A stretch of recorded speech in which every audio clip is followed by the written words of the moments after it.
po tayo sa ating final pit stop, ang Manila City Hall. Super Mara, kamusta Yes. po ang biyahe?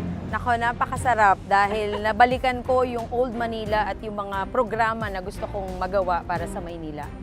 Sa akin po, ang pagkakataon na ibibigay ninyo, sisiguraduhin ko po na magiging transparent sa lahat at lahat po ng yan ay karapatan ng bawat Manileño na ito po ay malaman nila at malaman nila ang tunay na serbisyo ay manggagaling sa tunay na Manileño sa Maynila. Maraming salamat. Maraming salamat. Congratulations and good luck and maraming salamat. Maraming salamat Miss sa inyong Mara pagsama sa aming Tamundo. biyahe. Yes, maraming salamat. Ano? Nakilatis na natin ang ilan sa mga kandidato sa pagkaalkalde ng syudad ng Maynila. Nalaman na natin ang kanilang mga plataforma at posisyon sa iba't ibang importanteng isyong kinakaharap ng syudad.